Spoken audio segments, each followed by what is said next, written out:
Chodesh Tov, Boker Tov. Today's Daf Yomi is from Metzia Daf Ayin, but we're going to start on Samach Tesama base 69b, around 8 lines from the bottom. So the Daf Yomi is dedicated for Yeshua, for Am Yisrael, Shmir for the Chayalim, Hatzalah for the Shvuyim. The Gemara tells us on the bottom of 69b that when it comes to a ship, Sefinta, when it comes to a ship, Amarav, Agra Upagra, that you're allowed to rent it out, take your money for a rental fee, but also Pagra. Pagra means that you're allowed to get money for it if the person who you rented it to, if it breaks, and he has to pay you, which is a problem because that's usually only something that's given to a borrower. A borrower is responsible for accidents, but a renter is not. So are we looking at this as a rental, which you pay, or as a loan? If it's a loan, in the sense that you're responsible for the ship, then how can you pay? That's interest. So Amalei Rav Tahana Rav Asi Rav Agra or Pagra, Pagra or Agra. It's got to be one or the other. It's either a rental or a loan, but it can't be both. So Shastik Rav was quiet. So Amar Rav Sheshes, my time was Shastik Rav. Why is Rav quiet here? Oh, Shmiele Haditanya, did Rav not hear the following brisa where it states, Afal Pisha Amru Emekavu and Son Barzom Yisrael, Avamakav and Son Barzom and Anacham. So he says, as a baseline, there's a rule that you're not allowed to do what's called a Son Barzol relationship with a Jew. What's its own Barzol relationship? Rashi says we call it's sheep and iron. We call it sheep because this type of relationship was usually done with sheep, and it's like iron because it's hard in the sense the following, that if you give a sheep to a person who's an investor gives a sheep to somebody, and they would say to the person they give it to, okay, we're going to split the profits that we make from this business, but you have to return to me regardless the value of the sheep. You're fixed amount you have to return to me. And so therefore this could be like a loan. One way of looking at this is like a straight out loan because the investor has no possibility of loss. And so therefore he can only gain money. And so it's like he's giving him money and he can only gain money. So Som Barzel is prohibited with a Jew, and Som Barzel min Nachri, but you're allowed to take it from the non-Jew, because you're allowed to do interest, as we'll see on today's daf. You're allowed to do it with a non-Jew. Avo Amru, but they said, Hasham Paro Chaver. Let's say somebody gives a cow to his friend to do this Som Barzel relationship. The Amru, when he says to him, Hare Parasla Asuya Alai B'Shloshim Dinar. And he says, the guy who gets the cow says, okay, I'm going to give you 30 dinarim for the cow regardless. That's the amount I'm going to return to you. Vani elocha sela b'chodesh, and I'm going to pay you 1 sela per month, meaning to say I'm responsible. It's a pagra. I'm responsible for no matter what happens, I'm giving you the 30 sela, the 30 dinarim. And also number 2, I'm going to give you a sela a month. So there's agra and pagra. That's mutter. That is allowed. Why? Because they didn't make a value. Gemara says, what do you mean below asa? Of course, we just said he has to pay 1 sell a month plus 30. Amar of Sheshis means to say, well, asa dama michayim el achar misa. He says, no, what he's saying is, I'm only going to pay you if the cow dies, but if it's alive, I don't have to pay. And so we see from here what it's saying is the following. He's saying, yeah, that I have responsibility for a total loss, but not for depreciation of the cow. And so this type of relationship is permitted. That's what it means that a ship has agro pagra. It means to say it's not a straight loan because you are the borrower or the person who gets it, the managing partner is responsible for depreciation. He's not responsible for normal depreciation, but he is going to be responsible for a total loss. And so therefore, since there is that aspect of it, that there's total loss in which he assumes responsibility. But if it's not a total loss, he doesn't assume responsibility. Therefore, it's not going to be prohibited because of interest. So the Gemara said, and that's what's going on here with the ship as well.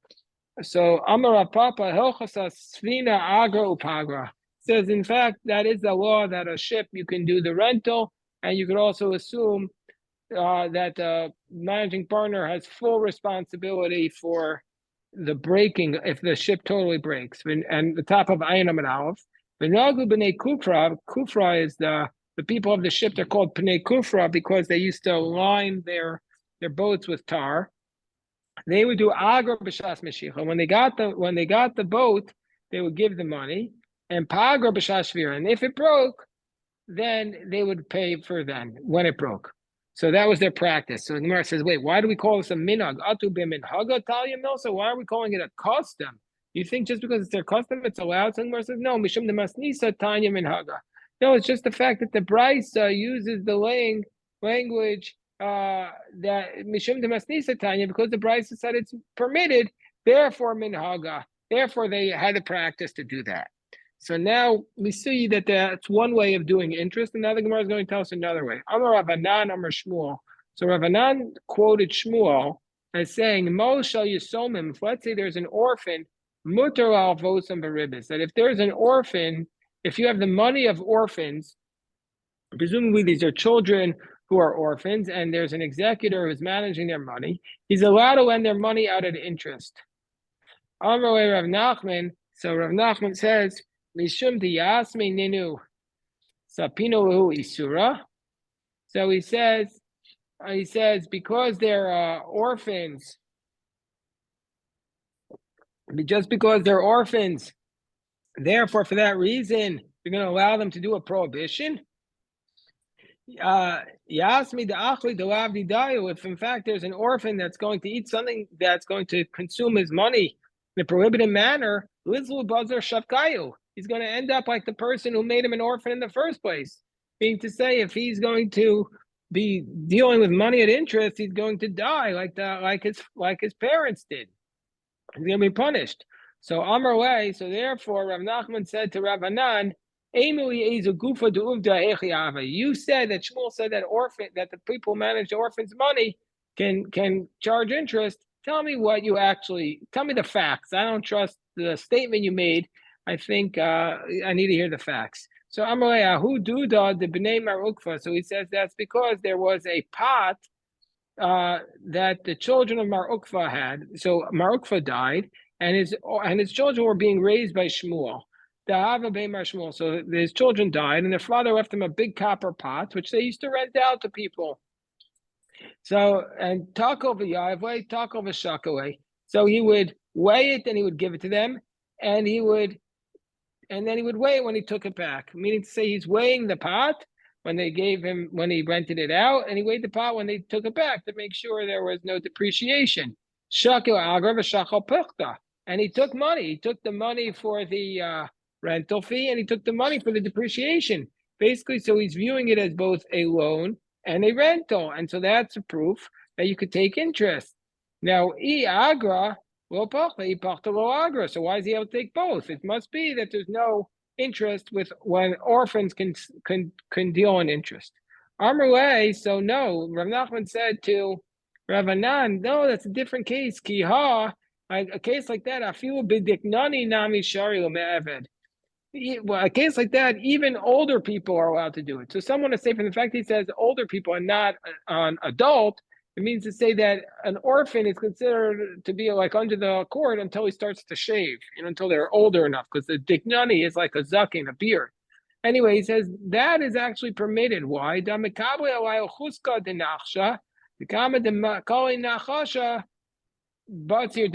Because basically, this is again like the case we saw before, that there's different stages of that he's accepting upon himself, meaning to say that the person who rents it accepts upon himself the depreciation of the copper, because the more you use the copper, it's going to be diminished. And so therefore, that's what the renter accepted upon himself. But this is different than accepting upon himself the total destruction of the pot. Look at Rashi says, he accepts upon himself that the orphans were accepting upon themselves the depreciation of the remaining copper. So the orphans were absorbing some of the depreciation, like a typical renter, and not like a borrower. So if you do like that, then even the adults will be able to do it, and it's not interest because not all of the responsibilities on the renter. So basically, it's like we saw before that there was some shared responsibility for the depreciation, so which is basically similar to a renter as well, and so therefore it's not just a straight loan. Therefore, it's permitted. So Amar Rabba Bar Shila, Amar Rav Chutz, Amar Rabba Bar Yosef, Bar Chama, Rav Sheshes, Moshel Yishomim Mutar Al Vosan Kar V'Schar V'Rachel Lahafsid.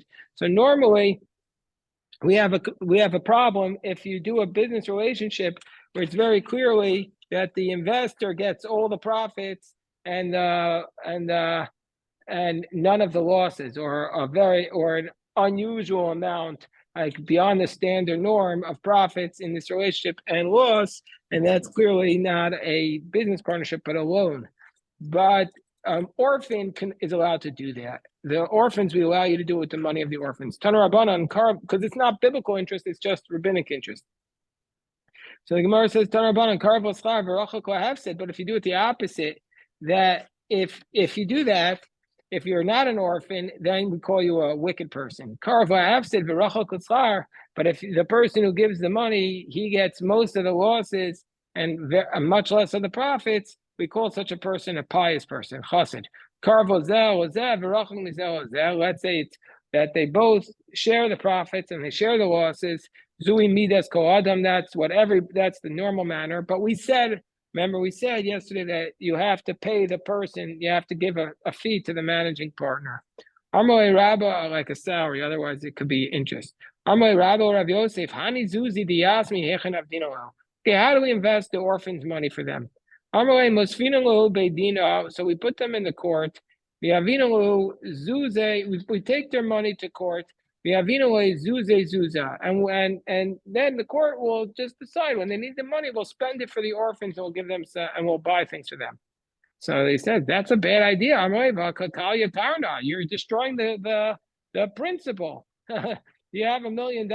You don't just start spending it on what you need. You have to invest it and live off the endowment. So why would you be just spending it as you need it? That's a terrible thing to do. Amarle Mar Hechiyavid. So he said, so what should I do? Amarle Batkinon Gavra de Islay Dahava Prichas. He says, find a man who's got like pieces of gold, not an actual object, but pieces of gold, such that nobody would actually give them as a deposit, so we could be sure it's a safe, that it's actually his money.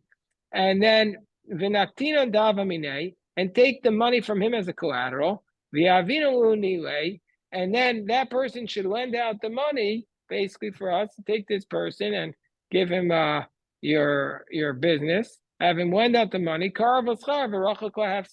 and have him manage it that the orphans can do even this relationship, whereas majority profit and minority loss, which is similar to a loan, but not exactly a loan, and so therefore you're allowed to charge interest, and the orphans benefit from this very advantageous deal. But don't take as a collateral an actual deposit, something specific. Because it's risky, because maybe it wasn't his, it's somebody else's. He'll come along and claim it, and then the orphans will lose their money. Okay, you have to find that guy. You have to find the guy who's got the gold, who's trustworthy. But you don't find such a guy, what do you do?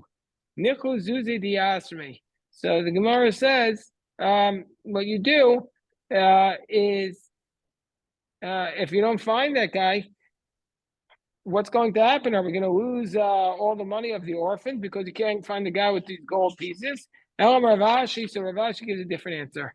Chazin and Gavra, find a trustworthy guy. That his property is, Rashi says, shketin. Means say he's a beyond repute. Everybody knows his properties. They're very stable properties. And he's a trustworthy guy. V'shama dina deraisa, and he always follows the biblical laws. V'lomekabel shamto derabanan, and he never receives excommunication from the rabbis. And give him the deposit of the orphans in front of the court, because and they make a condition that he could do this type of relationship where the orphans go into a business partnership where they get the profits and they don't share as much in the losses. Well, that's a different discussion. If you get this person does not from the perspective of interest. He doesn't need to get paid a fee because we said that the orphans can do it without paying the fee because for them it doesn't apply. But as the person who's managing and being paid a fee, that's a discussion we have elsewhere about the apotropos. If he's paid a fee, they said maybe he doesn't. I mean, you have to see each case. Now, for sure, nobody would do that unless they're paid. But in those days, they used to do it. An executor. So the executors are paid a fee.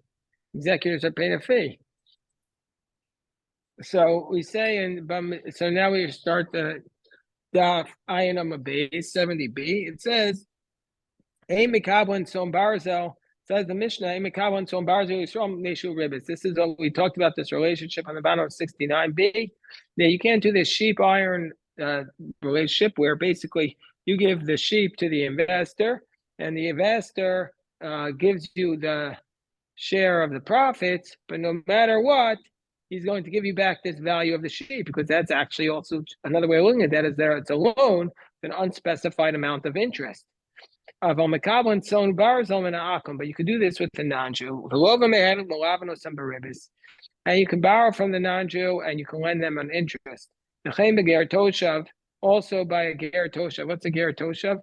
Ger toshav is different. There's different opinions of what exactly he is, but he's a non-Jew who lives in the land of Israel, who accepted something upon himself. Maybe accepted no idol laws, or maybe accepted not to worship idolatry, or maybe accepted in front of a court.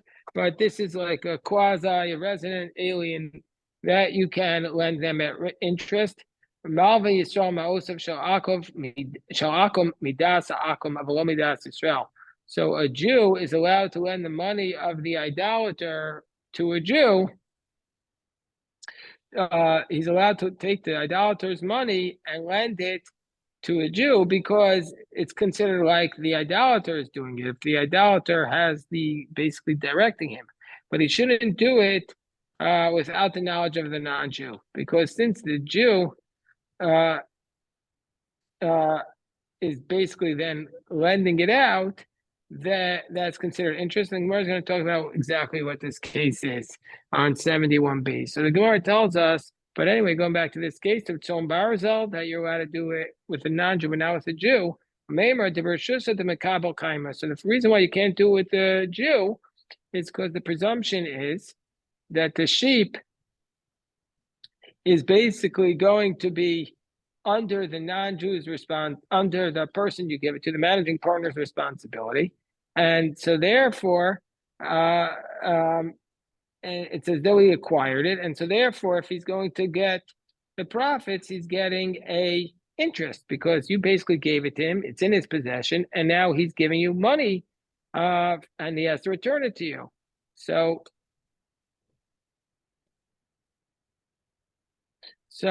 the Gemara says, but we have a problem with that from a Mishnah in Bechoros about a firstborn animal. And if a Jew has an animal which gives birth to a firstborn, that has to be given to a Kohen. But if it's a non-Jew in partnership with him, he doesn't give it to the Kohen. But we learned in the Mishnah Bechoros,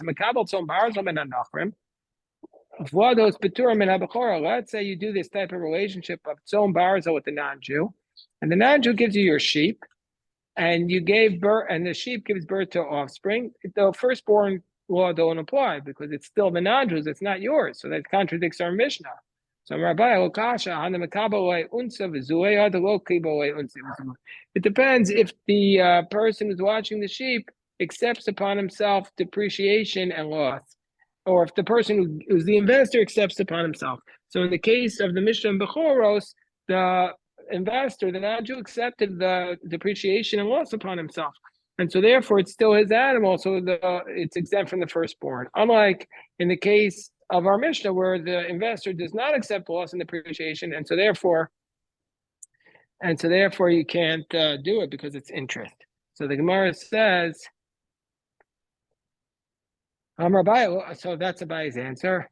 So the Gemara says, Amoi Rava, either Kibaway Mara Unse Vizue. Well, if the investor is accepting upon himself loss and depreciation, well, Tzonu Barzel currently, well, that's not what the Tzon Barzel relationship is. The Tzon Barzel relationship is where he literally gets back exactly what he gave. So the Gemara says, oh, the Tani Seifa, and furthermore, the fact that the second clause of the Mishnah states of Makawan Tzon Barzel Mena'akum, that he accepts upon himself that Tzon Barzel, he's allowed to do that relationship with a non-Jew. If you're saying there's a distinction whether or not he accepts responsibility upon himself for the loss and depreciation, then Liflog B'didei, the Gemara should have drawn a different distinction within that one case. When do we say you can't do Tzon Barzel Delo Kibolohei? Only in the case where he didn't accept upon himself loss and depreciation. But if he accepted upon himself shapi or dummy, then it would be good. So therefore Rava says, what's the distinction between the Mishnah here and the Mishnah in Bechoros? Both cases where he didn't accept upon himself loss and depreciation.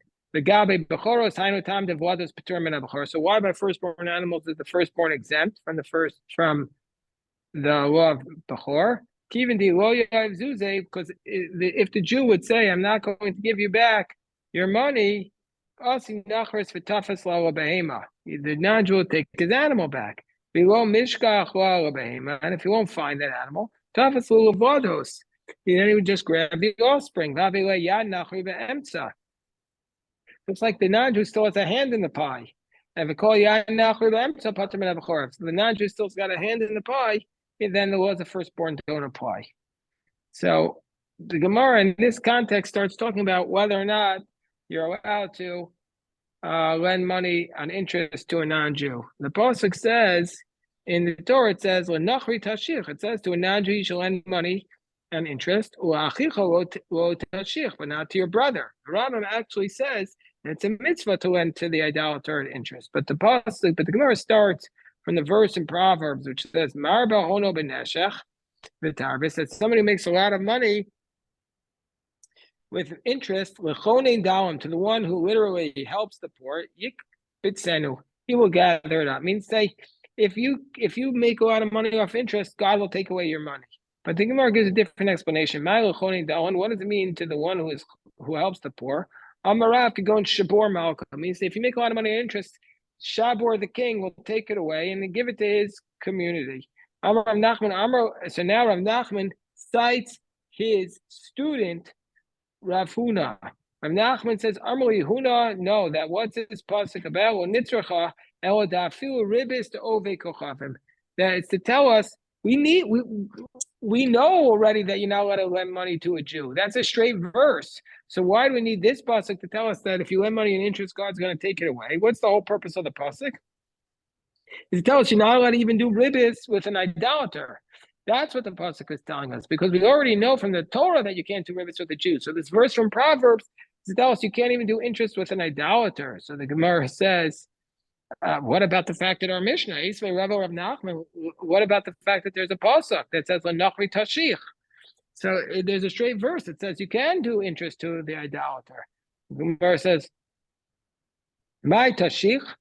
What does it mean that "L'nachri tashich"? What does that mean? So it means Lav. Doesn't it mean tishoch? Doesn't it mean that you're allowed to take interest from the non-Jew, that you can lend the money in interest? So Rav Nachman responds, no, that's not what it means.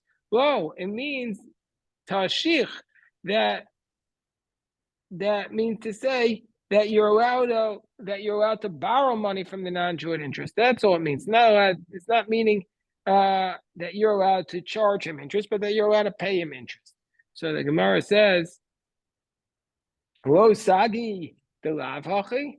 The Gemara says, but look at Rashi. The Torah telling us, commanding us that we're required to give interest to the idolater. Why would we say? Is the Torah telling us that we're required to give interest to the idolater? Say that it's a mitzvah to pay him interest. So the Gemara says no. No, it's to tell us that your brother you can't pay interest, but to the idolater you can pay interest on the money. The Gemara says, well, it says it explicitly about your brother, the fellow Jew. It says explicitly about your fellow brother that you're not allowed to pay him interest. So the Gemara says, no, to tell us that you're in violation of a positive commandment and a negative commandment if you give money to a Jew, meaning to say, and which is to your brother you cannot give, and so that's considered a positive commandment because it's a positive, it's a prohibition from a positive commandment, and then it says they have two commandments. So the Gemara now says, well, let's challenge again Rav Nachman's idea that says that there's no prohibition to lend money to a non-Jew at interest. So